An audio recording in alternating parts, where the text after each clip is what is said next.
Kapankah kita berjumpa?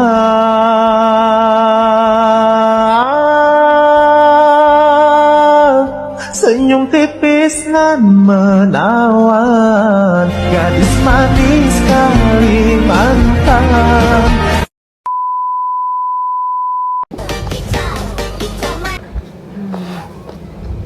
Assalamualaikum. Pada materi kali ini saya akan memaparkan materi tentang bimbingan konseling perkembangan.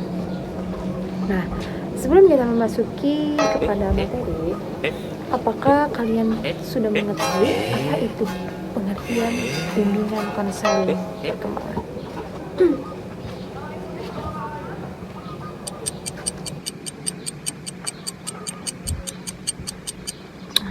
Cukup.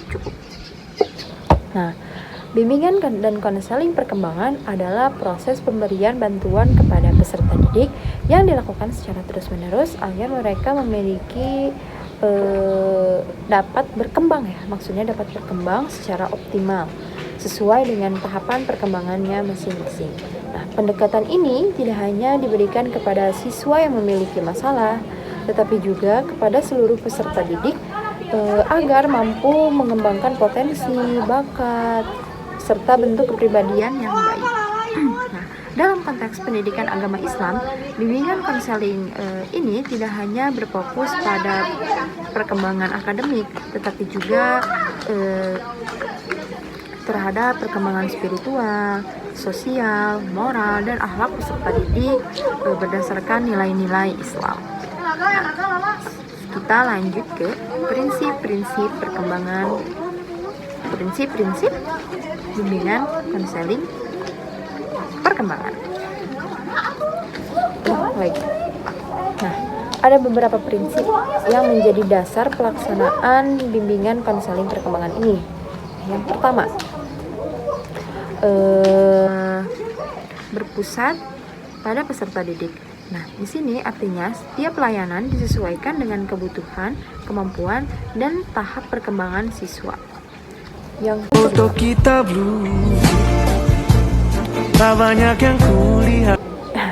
kedua, berpusat pada peserta didik. Nah, artinya setiap pelayanan disesuaikan dengan kebutuhan, kemampuan, dan tahap perkembangan siswa. Yang ketiga, yang ketiga ini bersifat preventif dan pengembangan, yaitu membantu siswa mencegah munculnya masalah sekaligus mengembangkan potensi yang dimiliki.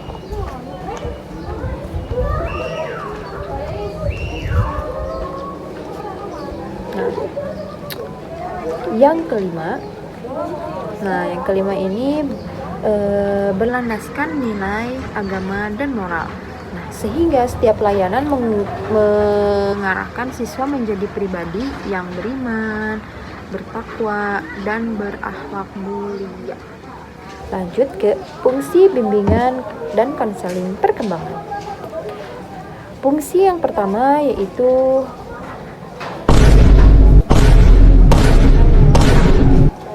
lanjut kepada fungsi bimbingan konseling perkembangan. Nah, selanjutnya adalah fungsi bimbingan dan konseling perkembangan. Yang pertama, yaitu fungsi pemahaman, yaitu membantu peserta didik mengenal dirinya sendiri, memahami kelebihan, kekurangan, minat, dan potensi yang dimiliki.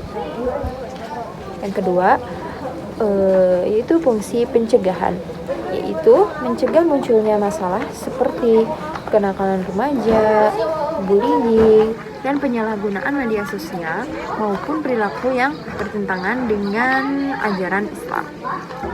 Yang ketiga, yaitu fungsi pengentasan, yaitu membantu menyelesaikan masalah yang sedang dihadapi peserta didik agar tidak mengganggu perkembangan mereka. Nah, yang keempat ini yaitu fungsi pengembangan, yaitu membantu siswa mengembangkan potensi akademik, sosial, emosional, dan spiritual secara maksimal. Nah, dan yang terakhir adalah fungsi pemeliharaan, yaitu mempertahankan perilaku positif yang sudah dimiliki peserta didik agar tetap berkembang dengan baik. Oke, kita masuk ke implementasinya. Oke. Kita masuk ke implementasinya ya. Nah, implementasi dalam konteks pendidikan agama Islam. Nah, dalam pembelajaran PAI, bimbingan dan konseling perkembangan dapat diterapkan melalui berbagai cara.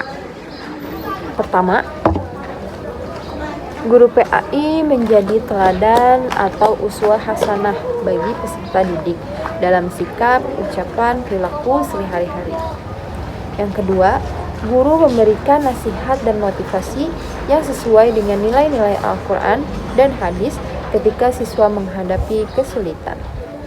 Yang ketiga, guru membiasakan kegiatan keagamaan seperti sholat berjamaah, membaca Al-Quran, berdoa sebelum tidur,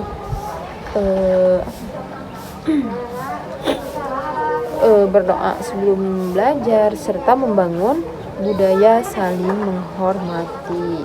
Yang keempat, guru melakukan pendekatan secara individual kepada siswa yang mengalami kesulitan belajar, masalah pribadi atau masalah perilaku maupun masalah pribadi dengan penuh empati dan tanpa menghakimi.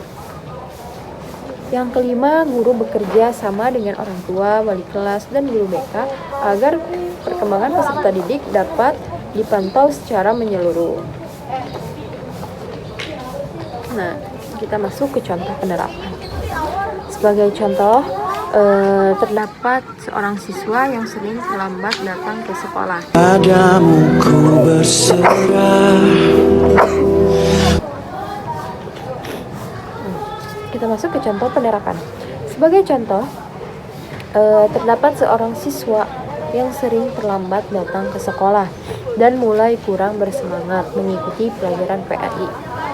Guru tidak langsung memberikan hukuman, tetapi mengajak siswa tersebut berdiskusi untuk mengetahui penyebabnya. Setelah diketahui bahwa siswa sedang mengalami masalah keluarga, guru memberikan motivasi bimbingan serta bekerja sama dengan guru BK dan orang tua untuk membantu mengatasi masalah tersebut. Nah, melalui pendekatan ini, siswa merasa diperhatikan sehingga lebih termotivasi untuk memperbaiki sikap dan semangat belajarnya.